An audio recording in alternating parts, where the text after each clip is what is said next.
ये हम सभी लोगों को बुरे से बुरे समय में भी काफ़ी एनर्जी देता है। चलें।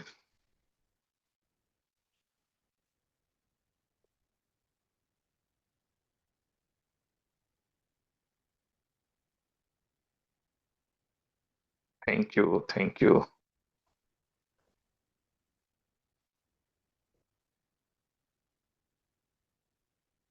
Very good.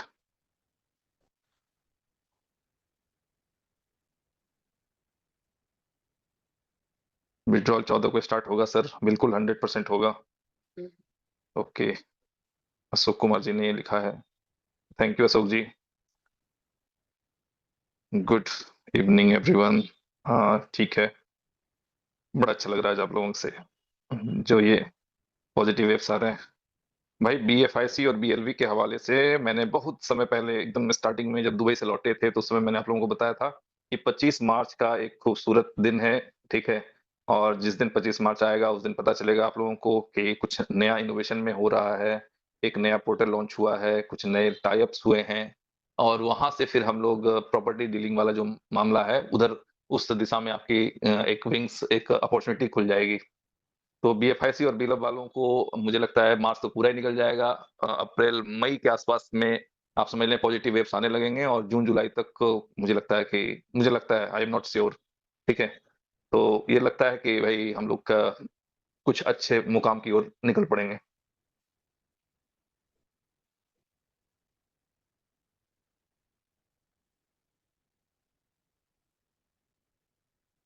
नहीं भाई, बीएफआईसी की ब्लॉकचेन क्यों बंद हो जाएगा? बीएफआईसी का ब्लॉकचेन बंद नहीं होगा।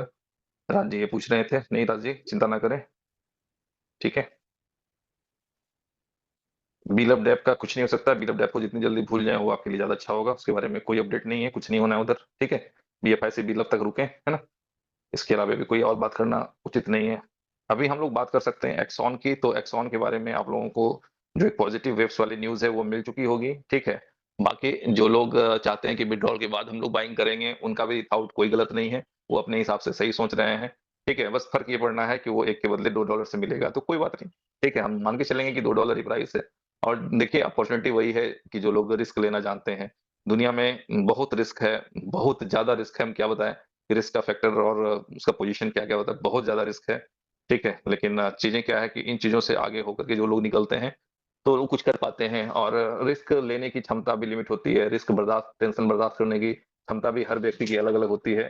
ठीक है? तो कोई नहीं, जिन लोगों को भी आज बीएफआईसी या बिलअप की वजह से तकलीफ है, तो आप सभी दोस्तों को मैं यही कहना चाहूँगा कि ये तकलीफ सिर्फ़ आपकी नहीं है, हम जैसे जितने लीडर हैं, उनकी भी ये तकलीफ है।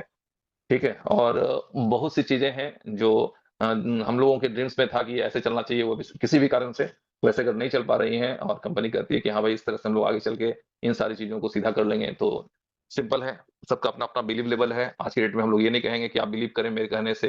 ठीक है? आप अपनी स्टडी के अकॉर्डिंग बिलीव करें, आप अपनी स्टडी के अकॉर्डिंग रिस्क लें, आप अपने स्टडी और एक्सपीरियंस के अकॉर्डिंग एक्शन लें। बस आज हम लोग ये कर सकते हैं। ठीक है? क्यों? क्योंकि फ़ायदा होगा तो आपका, नुकसान होगा तो भी वो आपका ही होगा। ठीक है? ना किसी के फ़ायदा में कोई सीनियर साथ देता है और ना किसी के नुकसान में। आप सब लोगों को पता होता है, हम लोग तो बात भी करते हैं, हर अननोन नंबर को भी एंटरटेन करते हैं, बात करते हैं, रिसीव करते हैं। बहुत से लोगों को तो मोबाइल ही स्विच ऑफ हो जाते हैं। ठीक है?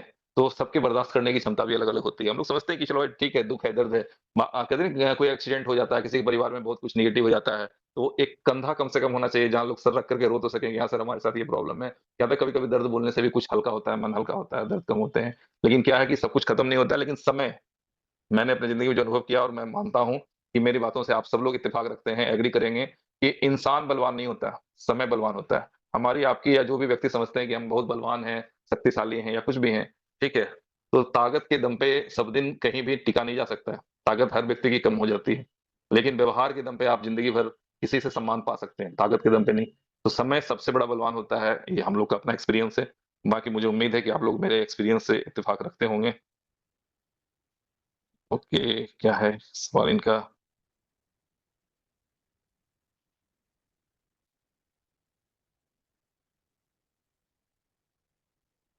बड़े अच्छे-अच्छे सवाल आ रहे हैं आप लोगों के। बिलम में ओटीपी का इश्यू है, तो वो टेक्निकल टीम को उससे बता दिया गया है। वहाँ से रिप्लाई आया है कि 1-2 दिन में वो रिज़ॉल्व हो जाएगा। ठीक है? चलें। हाँ, जिनकी अपलाइन दूसरे प्रोजेक्ट में चली गई हैं, वो अपने नियरेस्ट जो भी अपलाइन है उनसे बात करें और कम्युनिकेट करें, क्योंकि वो तो बात है ही ऐसे ही। बिल्कुल सही है कि अपलाइन अगर कहीं और चला जाता है तो कहते हैं ना कि बिन डोर वाली पतंग जैसी स्थिति हो जाती है, ऐसा ही कुछ होता है। ठीक है?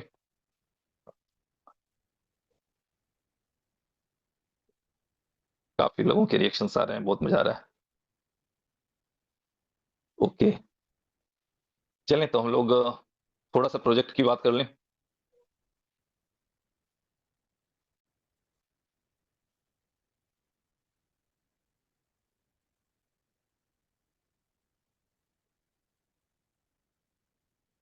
देखिए, बीएफआईसी और बीलअप के हवाले से मैं बता दूँ आप सभी दोस्तों को, एक लाइन में आप लोगों को समझ में आ जाएगा कि ये जो छोटे-छोटे इश्यूज़ आ रहे हैं, तो एक्चुअली बीएफआईसी, बीलअप का जो देख रहे थे ना, उनको कुछ इमरजेंसी आ गई है, तो वो थोड़ा-सा वहाँ आउट ऑफ दुबई हैं, ठीक है? तो जैसे ही वो सारी चीज़ें एक नए व्यक्ति को ज़िम्मेदारी दी जा रही है, अगर पावर ट्रांसफर प्रॉपर हो गया, तो फिर ये सारी चीज़ें प्रॉपर हो जाएँगी। अभी थोड़ा-सा इस वजह से बीएफआईसी, बीलअप में इश्यू चल रहे हैं, क्योंकि उसका जो मेन उनको गाइड करने वाले व्यक्ति थे, वो अभी आउट ऑफ दुबई चल रहे हैं। तो उनके बिहाफ़ ऑफ किसी को बताया गया, लेकिन कहते हैं ना किसी चीज़ को बहुत जल्द सीखना भी बहुत आसान नहीं होता है। बट वो बंदा भी कोशिश कर रहे हैं कि वो जल्द से जल्द उन चीज़ों को कर पाएँ। एक बंदा जो सब दिन एक काम किया है, उसके बदले अचानक किसी नए व्यक्ति को ज़िम्मेदारी देना, वो भी थोड़ा-सा आप समझ सकते हैं कि अचानक कोई काम जो रेगुलर कर रहा है, उसके बदले किसी नए व्यक्ति को बैठा दिया जाए तो दिक्कत होती है। तो बस उतना सा ही दिक्कत है, और कोई बात नहीं है। बट जैसे-जैसे वो सारी चीज़ें वो बेचारा सीख रहे हैं, ठीक है? एक्चुअली आप समझ रहे हैं कि जो टेक्निकल बंदा है, वो जल्दी सीख जाता है, अननोन व्यक्ति को तो दिक्कत होगा। लेकिन धीरे-धीरे वो भी अच्छे से चीज़ों को सीख रहे हैं और बहुत जल्द उधर से जो रिलेटेड सारे इश्यूज़ हैं, चाहे बीएफआईसी गोल्ड का विथड्रॉल हो, बिलअप का विथड्रॉल हो, बिलअप ओटीपी का इश्यू हो, वो सी जो चीज़ें हैं, वो सारी चीज़ें एक बार वो सेटल कर दें तो फिर वो कंटिन्यू हो जाएगा। ओके, चलिए, थैंक यू। एक बार हम चेक कर लें कि हमारे कोई कंटिन्यू वाले जो दोस्त हैं, कोई आए हों को-होस्ट में, तो मैं उन्हें को-होस्ट कर दूँ। जी, उदय सिंह जी हैं। वेलकम उदय सिंह जी। ओके, और भी कोई दोस्त हैं रेगुलर को-होस्ट वाले, अगर कोई हैं तो प्लीज़ एक बार हैंड रेज़ करें। सिर्फ़ हम्बल रिक्वेस्ट है कि जो रेगुलर को-होस्ट हैं वो हैंड रेज़ करें। बाकी आप लोगों के लिए आज मैंने चैट बॉक्स खोल रखा है, प्लीज़ हैंड रेज़ ना करके अगर अपना मैसेज वहाँ डाल सकें तो बड़ी आपकी मेहरबानी, ठीक है?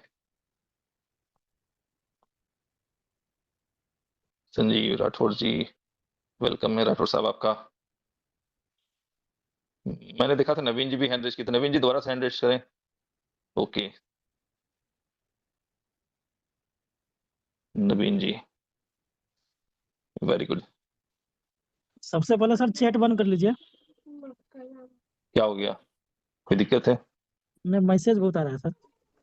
आने दें यार, मैंने मैसेज कहा है लोगों को करने के लिए, और आप चैट पढ़िए, सारे अच्छे मैसेजेज़ हैं, जिनका जवाब मिलना चाहिए लोगों को, ठीक है? चलो ठीक है तो सर। कोई बात नहीं। ठीक। हाँ, आप चैट पढ़ें, देखें और फ़ील करें कि भाई जहाँ तक हम लोग समझ रहे हैं, उससे ज़्यादा बेहतर रिस्पॉन्स हमें कम्युनिटी की तरफ से मिला है। तो हम लोग दिल से कम्युनिटी के आभारी हैं। But ups and downs life में चलती रहती है। That is part of life. मैंने अभी थोड़ी देर पहले बताया कि हम या आप बलवान नहीं होते हैं, समय बलवान होता है, और समय के अकॉर्डिंग लोगों के थॉट्स एक-दूसरे के प्रति बदलते रहते हैं। लेकिन इम्पोर्टेंट यही है कि जो करवाता है, समय करवाता है। हम और आप कुछ नहीं है। ठीक है? Okay, thank you. आप सभी दोस्तों का बहुत-बहुत दिल से बहुत-बहुत धन्यवाद। तो आप सभी लोगों के इन सारे चैट्स के साथ धन्यवाद देते हुए मैं चैट बंद करने जा रहा हूँ, और चलते हैं हम लोग प्रेज़ेंटेशन की ओर। ठीक है?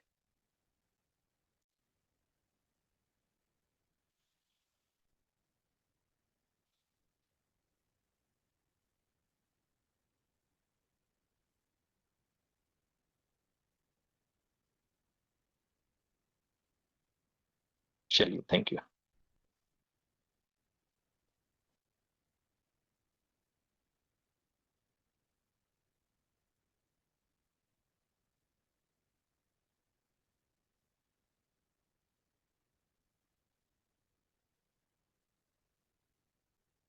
हुँ, एक भाई का लास्ट मैसेज जो मैं पढ़ पा रहा हूँ, तो उनका नाम लिख रखा है उन्होंने, उमर भाई लव यू, और उन्होंने लिखा है कि सर एक्स-ऑन टोकन कैसे बाय करें जिनका अपलाइन दूसरे प्रोजेक्ट में लग गए हैं।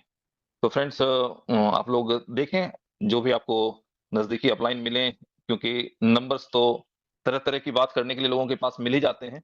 अगर कुछ काम की बात के लिए भी अगर नंबर हो किसी के पास तो उसका भी यूज़ करें। अन्यथा आप लोगों को तो पता ही है कि हाँ, कुछ भी पूछने के लिए लोग एक-दूसरे का नंबर यूज़ कर लेते हैं। देखिए, नंबर शेयर ना करें प्लीज़, ठीक है? नंबर शेयर ना करें, ओके? सबके पास नंबर हो सकते हैं। आप लोग सर्च करें, जो भी आपके लोग हैं उनके थ्रू आप लोग यूज कर सकते हैं X1 टोकन की बाइंग जो है। ठीक है, बात करें अपने लीडर से, जिनसे भी आप बात कर सकते हैं, वो आपको कहीं ना कहीं अपने जो कोर लीडर्स हैं उनका किसी न किसी का नंबर प्रोवाइड हो जाएगा। ठीक है, और एक फेज में तो हम लोगों का नंबर बहुत बदनामी के साथ शेयर किया गया था, तो उसका भी लाभ कई लोगों को मिला। कहते हैं ना कि जब बुरा भी होगा तो कुछ ना कुछ अच्छा ही होता है। ठीक है, वो वाली कहानी आप लोगों ने सुनी होगी कि अकबर का उँगली कट गया तो बीरबल ने कह दिया कि बड़ा अच्छा हो गया। अब राजा को बड़ा बुरा लगा, यार मेरी उँगली कट गई, अगला कहता है कि बहुत अच्छा हुआ। वो अच्छा ऐसे पता चल जाता है कि जब वो जंगल में जाके फँसते हैं कबीले वालों के बीच में कि हाँ भाई अब तो जान ही जाने वाली थी। बच गए इसलिए क्योंकि उँगली कटी हुई थी। कह दिया गया कि नहीं, जूठा वाला भोग नहीं लगेगा, तो बच गई जान। और बीरबल इसलिए बच गए क्योंकि वो जेल में थे, नहीं तो वो उनके साथ जाते तो वो मारे जाते या काटे जाते। ठीक है, तो कभी कभी कुछ चीजें जो लगती हैं कि हाँ बुरी हो रही हैं, वो ओवरऑल लास्ट में कहते हैं ना कि जब तक चीजें अच्छी नहीं हो जाएं तब तक पिक्चर अभी बाकी है मेरे दोस्त। जब तक एंडिंग हैप्पी ना हो जाए तब तक है पिक्चर अभी बाकी है मेरे दोस्त। तो चलें देखते हैं हम लोगों का जो नेक्स्ट पिक्चर है वो क्या बोल रहा है। तो फ्रेंड्स, आप सब लोग आज के डेट में जो एक एवरेज है कि जो लोग अपना पैकेज फ्रीडम में लगाना चाह रहे हैं, तो फ्रीडम के जो अभी डेली रिवार्ड्स आ रहे हैं दे आर वेरी हैंडसम। ठीक है, अगर जो लोग पैकेज लगा रखे हैं वो लोग जो देख रहे हैं उन्हें एहसास हो रहा है कि नहीं, अभी आर्बिट्रेज ऑन नहीं है, उसके बावजूद जो अभी डेली इनकम आ रही है वो काफी खूबसूरत है, अच्छी है। ठीक है, और लोगों को खुश करने वाली है। और जब ये आर्बिट्रेज के साथ स्टार्ट होगी तो डेली का परसेंटेज कंपनी बोल रही है डेफिनेटली उतना जा सकता है या उससे ऊपर जा सकता है। और प्लान कुछ ऐसा आप लोगों के लिए बना दिया गया है कि अगर 0.7 से कम रहता है तो कंपनी को कुछ बचता ही नहीं है। तो कंपनी इसलिए मेहनत करेगी कि उनको कुछ बचे। और जाहिर सी बात है, कोई कंपनी है तो उसका अपना सब मेंटेनेंस है, अपने खर्चे हैं, उन चीजों को भी कैसे मेंटेन करना है, कैसे चलाना है, ये कोई इन्वेस्टर नहीं सोचेगा, कोई व्यक्ति नहीं सोच सकता है। ये सोचना, इसे निभाना, इसे पूरा करना, ये पूरी तरह से कंपनी के जो मालिक होते हैं उनकी जिम्मेदारी होती है। और बहुत से लोग इस चीज को फील किए हैं। ठीक है, कि भाई कंपनी ऐसे परिस्थितियों में 1-1 साल, डेढ़-डेढ़ साल तक कंपनी का कोई प्रोजेक्ट ना चले और उसका मेंटेनेंस एज़ इट इज़ हो, खर्चे एज़ इट इज़ हों, तो ऐसी कंपनियाँ समेट के भाग जाती हैं। बट आपके उमर भाई इन चीज़ों को फेस किए हैं। हम लोगों का जो कहते हैं ना, वो जो नाक आराम से कट सकती थी, उस नाक को कटने से बचाने की कोशिश किए हैं। आज भी बहुत से लोग उम्मीद लगा के बैठे रहते हैं कि पता नहीं कब इनोवेशन फैक्ट्री अनाउंस करेगी, हाँ, वो बंद होगी। लेकिन लगातार आपके हमारे उमर सर संघर्ष करते रहते हैं और चीज़ों को बड़े से बड़े मुसीबत से लेके निकालने की कोशिश में लगे रहते हैं। तो भाई सिंपल सी चीज़ें हैं। आप सभी लोग अपने-अपने लीडर से कम्युनिकेट करें। एक बहुत अच्छी अपॉर्च्युनिटी है एक्स-ऑन के रूप में। और जो उसका रिज़ल्ट है या उसका जो प्राइस एप्रिसिएशन है, वो किस तरह से होगा, उसको मैं थोड़ा-सा संक्षिप्त में शेयर करना चाहूँगा, आप सभी दोस्तों के साथ जो हम लोगों को बताया गया है उसके अकॉर्डिंग। ठीक है? मैं फिर बता देता हूँ, ये कोई फाइनेंशियल एडवाइस नहीं है। ठीक है? सिंपल सी बात है कि भाई हम लोग जो फ़ील कर रहे हैं या हम लोगों के पास जो इन्फॉर्मेशन है, उसके अकॉर्डिंग हम लोग शेयर करते हैं। और नेटवर्क मार्केटिंग में, क्रिप्टो मार्केट में न्यूज़ इम्पोर्टेंट है। ठीक है? आज बिटकॉइन $1,00,000 से गिर के $60,000 पे आ गया, कोई किसी को नहीं बोलने जाता है। लेकिन अगर इस तरह अपने फ़ील्ड में कोई कॉइन का दाम नीचे आ जाता है, तो एक-दूसरे को लोग फ़ोन करने लग जाते हैं। ठीक है? तो ये जो अंडरस्टैंडिंग है, जब तक ये नेचुरल ना हो जाए कि ठीक है, बीएफआईसी का भी दाम घटेगा तो हम किसी को फ़ोन नहीं करेंगे, जिस तरह से बिटकॉइन का दाम घटता है तो हम लोग किसी को बोलने नहीं जाते। तो ये अंडरस्टैंडिंग जब तक नहीं आ जाती ना, तब तक आप समझ लें कि हम लोग खुद से अपने लाइफ़ में प्रॉब्लम को इनवाइट करते हैं। ठीक है? तो एक क्योंकि जिस दुनिया में चले हैं काम करने के लिए, जहाँ से हमें कमाना है, तो उसके सारे रूल्स सीखने होंगे, सारी चीज़ों को फ़ॉलो करना होगा, तभी हमें उस क्षेत्र में जाना चाहिए, नहीं तो हमें वहाँ से दूर रहना चाहिए। भारत सरकार भी कहती है, कोई क्रिप्टो गाइडलाइन नहीं है मेरे दोस्त, ठीक है? Work at your own risk. आप काम कीजिए, अपनी ज़िम्मेदारी पे कीजिए। यहाँ कोई सेबी, कोई आईआरडीए नहीं बैठा हुआ है, आपको गाइड करने के लिए, ना आपको बचाने के लिए। तो आप जो भी इन्वेस्टमेंट कर रहे हैं, work at your own risk, invest at your own risk, but कमाई कीजिए तो 30% टैक्स ज़रूर मुझे देके जाइए। ठीक है? तो ये सिस्टम है। तो आप समझ लें कि हम लोग जिस दुनिया में हैं, वहाँ सिर्फ़ और सिर्फ़ हमारा निर्णय ही हम है। और ये निर्णय लेने की क्षमता हमारे अंदर कैसे आती है? सिर्फ़ और सिर्फ़ प्रोजेक्ट के एजुकेशन से। ठीक है? आज जितने भी लोग बीएफआईसी को लेके रो रहे हैं, बिलअप को लेके रो रहे हैं, लेकिन यही बीएफआईसी बिलअप है जो कई लोगों की ज़िंदगियाँ बदला है। ठीक है? बहुत से लोग कन्फ्यूज़ हैं। तो ऐसा कहा जाता है क्रिप्टो में कि एक सही टाइम पे एंट्री और सही टाइम पे एग्ज़िट। देखिए, मैं बिल्कुल न्यूट्रल और नेचुरल होके बता रहा हूँ। ये सारी चीज़ें आप लोगों के लिए ज़िंदगी में सीखना बहुत ज़रूरी है। ये जो वर्ड्स हैं ना, ये बहुत वैल्यूएबल वर्ड्स हैं। कि राइट टाइम एंट्री और राइट टाइम एग्जिट ये क्रिप्टो का एक बहुत ही वैल्यूएबल वर्ड है, ठीक है? इसके अलावा कुछ नहीं है, क्रिप्टो सिर्फ हैंड बदलते हैं। ऐसा कुछ नहीं है कि बिटकॉइन को कहीं बो दिया गया, लगा दिया गया, वहां से फसल उग गई और उसका दाम बढ़ गया। वो सिर्फ हैंड चेंज करता है। बिलीव के साथ बिलीवर्स बढ़ते हैं, ठीक है? और जितने ज्यादा बिलीवर्स बढ़ते हैं, आप देख रहे हैं कि 10,000 में एक पिज्जा देने वाला बिटकॉइन आज किस प्राइस पे है और कितना कितना रिटर्न लोगों को दिया है, $1,00,000 से ऊपर का भी प्राइस शो करके दिखाया है। तो ये क्या है? सिर्फ एक बिलीव सिस्टम है, ठीक है? और इस बिलीव के साथ जब कोई वर्क करता है ना, तो उनके पास गेन या लॉस होता है। इस सिस्टम को, नेटवर्क इंडस्ट्री को आपको एक बिजनेस की तरह देखना चाहिए। मेरी अपनी राय है, आप लोग इत्तेफाक रखें ना रखें कोई मतलब नहीं है। मैं चूंकि आप लोगों के साथ हूँ, ठीक है? मेरी आज मीटिंग चल रही है तो किसी तरह से मुझे बर्दाश्त कर लें, और मेरे वजह से किसी को अगर ठेस लगे तो मैं एडवांस में उनसे क्षमा चाहूंगा। तो ये कुछ कड़वी बातें हैं मेरे भाइयों, लेकिन सीखना ये सारी चीजें बहुत जरूरी है। नेटवर्क मार्केटिंग को बिजनेस की तरह लेना होगा, लेना चाहिए। कई बिजनेस, कई बार लोगों के जीवन में लॉस होते हैं। जब हम लोग नेटवर्क फील्ड में नहीं थे ना, तो लीडरों से एक बात हमेशा सुनने को मिलती थी, ये हमारी लास्ट कंपनी है। क्या सुनते थे हम लोग कई लीडरों से? ये हमारी लास्ट कंपनी है, इसके बाद हम नेटवर्क की तरफ नजर उठा के नहीं देखेंगे। उसके बाद बगल से उनके लीडर बोलते थे, लास्ट नहीं, ये सेकंड लास्ट है, ठीक है? तो ये लास्ट और सेकंड लास्ट के चक्कर में ये जिंदगी निरंतर चल रही है और चलती रहेगी। छूटना नहीं है ये रोग किसी का। ऐसा कहा जाता है कि नेटवर्क मार्केटिंग का एक प्लास्टिक का कीड़ा होता है जो कभी नहीं मरता। जिसको इन्फेक्शन लग गया सो लग गया, ठीक है? तो हमें एजुकेटेड होना होगा, हमें सीखना होगा कि क्रिप्टो में अर्निंग कैसे होती है। जो वर्ड है, ठीक है, right time entry, right time exit, इसका क्या मतलब होता है ये समझना होगा, ठीक है? तो हमारे शिवम भाई कई बार बोल देते हैं, यार जो पॉजिटिव होना है शुरू में हो जाना, बाद में मत कुछ बोलना। भाई ऐसा कुछ भी नहीं है, लेकिन अभी कंटिन्यूअस उमर सर जो हम लोगों से एक बात बार-बार कर रहे हैं, ठीक है? कि वो कहानी आप लोगों ने सुनी होगी, शेर आया, शेर आया, शेर आया, बट असल में जब शेर आया तो कोई बिलीव नहीं करता है कई बार। तो अब क्या शेर आया, ये शेर कितना मजबूती से आएगा और कितने दिन टिका रहेगा? क्या शेर की तरह ये काम देगा? ये सारी चीजें भविष्य के गर्त में हैं, कोई नहीं जानता है भविष्य क्या होने वाला है। लेकिन हम लोगों के हाथ में क्या है? बिलीव। हम लोग के हाथ में क्या है? रिस्क। हम लोग के हाथ में क्या है? एक्शन, ठीक है? ये चीजें ही हम कर सकते हैं। हम लोगों ने अपनी जिंदगी में क्या सीखा है कि हम पेड़ लगा सकते हैं। अमरूद का पेड़ मैंने लगा दिया, अब उसमें कितना किलो अमरूद फरेगा मैं नहीं बता सकता, कोई नहीं बता सकता, ठीक है? तो ये सारी चीजें हमारे हाथ में क्या है? बिलीव, एक्शन, रिस्क, ये हमारे हाथ में है। रिजल्ट कभी भी हमारे हाथ में नहीं होता भाइयों, ठीक है? तो जिनको जो समझ में आए उस हिसाब से अपना-अपना काम करें। चूँकि ये इंटरनेशनल मंच है, मैं यहाँ हर बात खुल के नहीं बोल सकता, लेकिन आप एक कैलकुलेशन जो एवरेज लोग लगा रखे हैं कि भैया हम इतना बाय कर लेंगे, तो ये कम से कम इतना एक्स जाएगा, तो ये रिज़ल्ट आएगा। और मैं बता दूँ कि जो बताया गया है, आप लोगों के पास भी वो मैसेज गया होगा, ठीक है? कि ये पहला टोकन है इनोवेशन फैक्ट्री का, जो एग्ज़िट प्लान के साथ आया है। अब इसका एग्ज़िट प्लान क्या है कि जो आपके फ्रीडम के पैकेज लगेंगे, उनका 5 से 10% हर पैकेज का इसके लिक्विडिटी पूल में जाता चला जाएगा।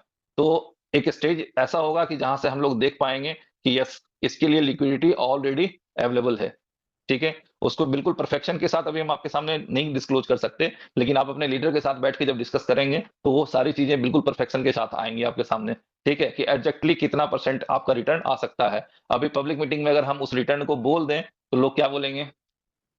बस लो, सुन लो इनकी बात। ठीक है? और इतिहास गवाह है, प्राइस एप्रिसिएशन के बारे में मैंने कभी नहीं कहा, बीएफआईसी से लेकर के आज तक, ठीक है? मैं नहीं पता, मुझे नहीं पता कि कितना पर ये जाएगा, लेकिन आप अपने लीडर के साथ बैठ के जब डिस्कस करेंगे, आप खुद भी अगर कैलकुलेट करेंगे कि भाई इतना पैकेज लगेगा, ये रिजल्ट आएँगे, तो ओवरऑल क्या रिजल्ट यहाँ पे आ सकता है, ठीक है?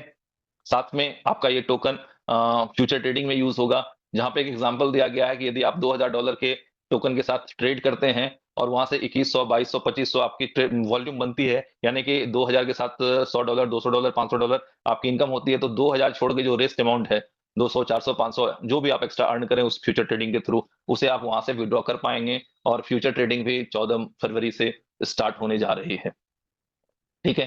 तो डिफरेंट डिफरेंट स्पॉट ट्रेडिंग के भी हैं, future trading with zero liquidation वो आपका स्टार्ट होने जा रहा है। तो ये जो future trading with zero liquidation start होगा ना, ये दुनिया के जितने फ्यूचर ट्रेडर हैं, उसको एक्सचेंज ऑन की ओर बरबस आकर्षित कर लेगा, जबरदस्ती खींच लेगा। ठीक है? एक बार ज़रूर लोग समझना चाहेंगे कि ये क्या चक्कर है, ये जीरो लिक्विडेशन है क्या? और आप लोग बिलीव रखें, ठीक है? इतना सा तो मैं पूरे विश्वास के साथ कह सकता हूँ कि बिलीव रखें कि जब कोई भी experienced future trader exchange on के जीरो लिक्विडेशन के साथ वर्क करेगा तो वो अपने जानने वाले हर बंदे के साथ एक बार एक्सचेंज ऑन जरूर डिस्कस कर रहा होगा, ठीक है, कि भाई अगर फ्यूचर ट्रेडिंग करना है तो कहाँ करना है, तो एक्सचेंज ऑन के प्लेटफॉर्म पे करना है, ठीक है। तो ये चीजें पूरी दुनिया को मिलने जा रही हैं, ठीक है। तो ओवरऑल जो चीजें हैं दोस्तों, वो आपके सामने हैं। आज लीडर्स या हमारे जो भी बहुत से एसोसिएट हैं, उनके साथ प्रॉब्लम आती है कि सर हम लेना तो चाहते हैं लेकिन यूएसडीटी की व्यवस्था नहीं हो रही है।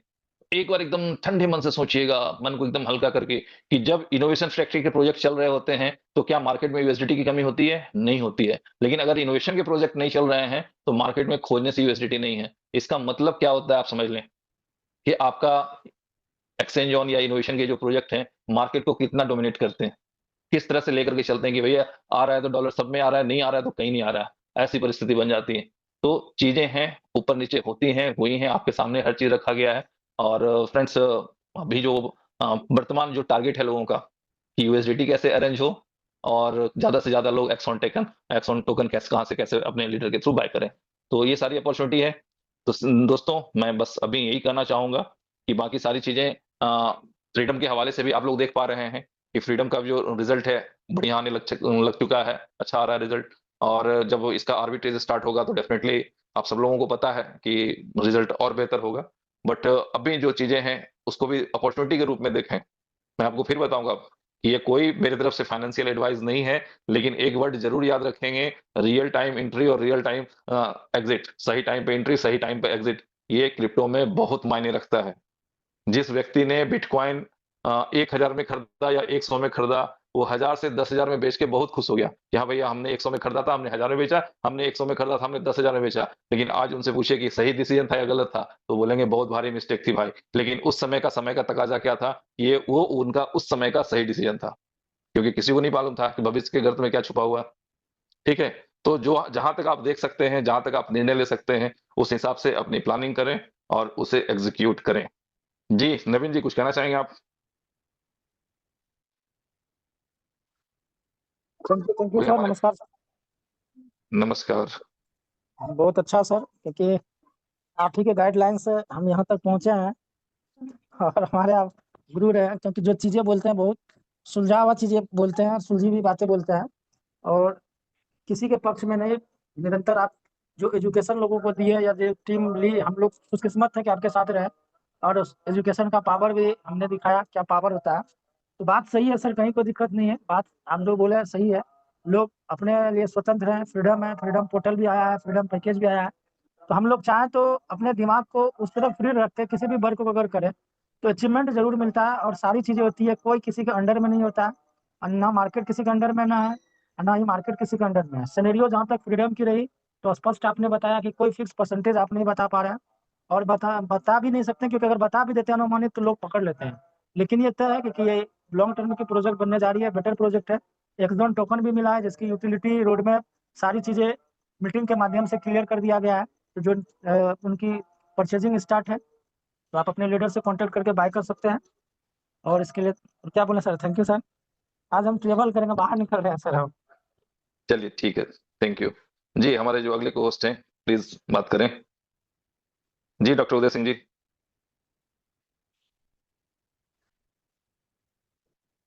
ओके, संजीव राठौर जी। सर मैं शादी में इसलिए बात नहीं कर पाऊंगा। ओके ओके, कोई बात नहीं डॉक्टर साहब। जी संजीव भाई बताएं। जी शिवेश भाई, आज बड़ा आपने बेसिक चीजें बताई।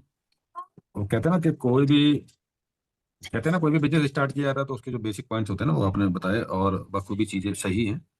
और यही होता है फार्मूला, कोई भी आप नया बिजनेस करते हैं तो। आजकल मैंने देखा बहुत बड़े ट्रेडिशनल बिजनेस में भी लोगों का लॉस हुआ है। लोगों ने बहुत बड़े बिजनेस स्टार्ट किए और वो उन बिजनेस में भी चौपट हो गए, करोड़ रुपए लगा के लोगों ने बिजनेस स्टार्ट किए, वहां भी चौपट हो गए।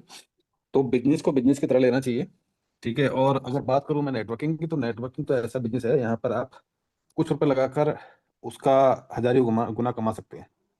तो ये बहुत अच्छी अपॉर्चुनिटी है, लेकिन देखना आपको खुद है कि भाई आप क्या करने जा रहे हैं, ठीक है।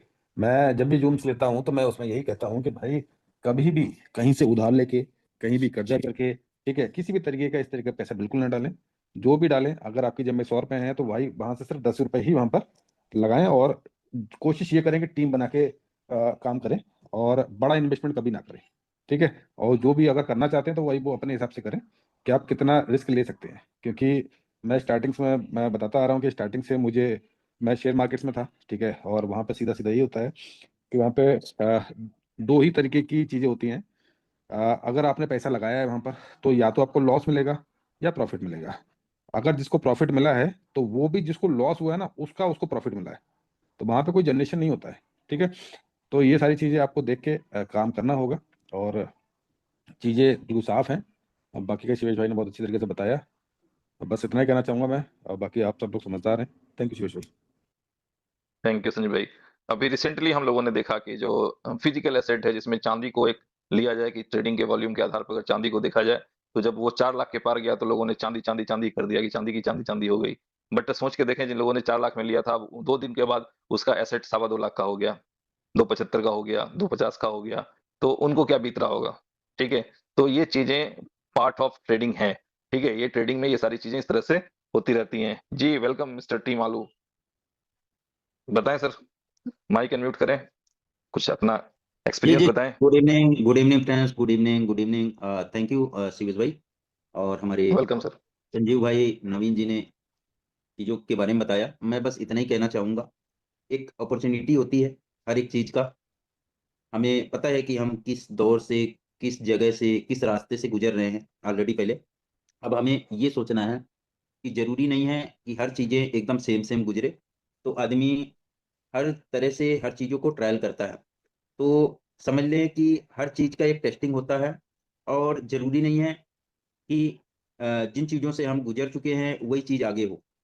बस ये है कि यदि आप लोग भी काफ़ी टाइम से हैं इन्वेस्टमेंट फैक्ट्री में, 5 साल 6 साल से हैं, तो आप लोगों के अंदर भी सोचने और समझने की शक्ति है। तो आप लोग यदि किसी लीडर से पूछेंगे, अभी भी लीडर यहाँ पे अवेलेबल हैं, किसी लीडर से पूछेंगे कि सर क्या मैं $10,000 का बाय कर लूँ एक्सॉन, या $100 का बाय कर लूँ एक्सॉन, या $10 का बाय कर लूँ एक्सॉन? तो लीडरों की तरफ से यही आएगा, यदि आपके पॉकेट में उतना बजट अलाउ करता है, बिना कर्जे के, तो आप ले सकते हैं। और आप लोगों को पता है कि ये इंडस्ट्री ऐसी है कि लाख रुपए हज़ार भी बन जाते हैं और हज़ार रुपए से लाख रुपए भी बन जाते हैं। तो ये ऐसी इंडस्ट्री है। तो आप सभी लोग समझते हैं इस इंडस्ट्री को, उस हिसाब से अपना यहाँ पे जो भी चीज़ें अभी ITO, PD cell, private cell जो भी चीज़ें चल रही है, तो इसका फ़ायदा आप लोग उठा सकते हैं। ठीक है? ये कोई फाइनेंशियल किसी भी प्रकार से आप लोगों को प्रमोट नहीं किया जा रहा है। बस समझने की चीज़ें हैं कि क्या आप लोग इसका फ़ायदा उठा सकते हैं? और ज़ाहिर-सी बात है, जो फ़ायदा उठाना चाहता है, वो लॉस की भी ज़िम्मेदारी रखता है खुद में। ठीक है? तो यहाँ पर बहुत सारी चीज़ें ऐसी हैं जहाँ पे इशारा कर रहा है कि यहाँ से बहुत बड़ा फ़ायदा हो सकता है। बाकी सभी लोग अपने-अपने लेवल पे सक्षम हैं, अपनी चीज़ों को समझते हैं, अपने फंड्स को समझते हैं, अपने पॉकेट को समझते हैं और किस तरीके से आप यहाँ पे एंटर करेंगे, किस तरीके से एक्सॉन टोकन बाय करेंगे, किस तरीके से फ्रीडम में पैकेज लगाएँगे, ये सारी चीज़ें आप लोगों के ऊपर ही डिपेंड है। कोई किसी के घर पे जाके आप लोगों से या मेरे से, मेरा अपलाइन मेरे से, मेरे घर पे आके पैसा नहीं लेने वाला। मुझे यदि मर्ज़ी होगी तो मैं खुद लगाऊँगा, नहीं होगी तो नहीं लगाऊँगा, सिंपल है। हाँ भाई, शिवेश भाई? जी, जी, जी, सही है। Thank you. कुछ और कहना? चलें, थैंक यू सर। तो दोस्तों आपने सारे लीडर्स के विचार भी सुन लिए, अपॉर्चुनिटी भी समझ ली, जो रिजल्ट हैं वो आपके सामने हैं। फ्रीडम पैकेज किस तरह से अर्निंग में अपनी इनकम जनरेट कर रहा है या बढ़ा रहा है, वो भी आपके सामने है। ओवरऑल जो कहते हैं ना 0.3, 0.5 की अगर हम लोग कैलकुलेशन करके देखते हैं, तो जो मंथली रिटर्न है, वो कहीं से भी बेहतर है और आप सब लोग इस चीज़ को समझते हैं कि फ्रीडम जो प्लेटफ़ॉर्म है, उसमें ना लीडर्स की कोई ज़िम्मेदारी है, ना कंपनी के ऊपर कोई हेडेक है। जो जनरेट होना है, लोगों को मिल जाना है। किसी दिन नहीं जनरेट हुआ तो नहीं भी मिलेगा। तो कोई किसी को उँगली नहीं उठा सकता है, ठीक है? अभी जो थोड़ी देर पहले मैंने समझाया था ना कि जिस तरह से क्रिप्टो में या शेयर मार्केट में प्राइस के अप्स एंड डाउन्स होने पे कोई किसी को कंप्लेन नहीं करता है। जब हम उस लेवल पे हमारा एजुकेशन चला जाएगा, जब हमारा माइंडसेट उस लेवल पे चला जाएगा, तब जाकर के हम लोग क्रिप्टो इंडस्ट्री से या ट्रेडिंग इंडस्ट्री से सही मायने में इनकम निकाल पाएँगे, ठीक है?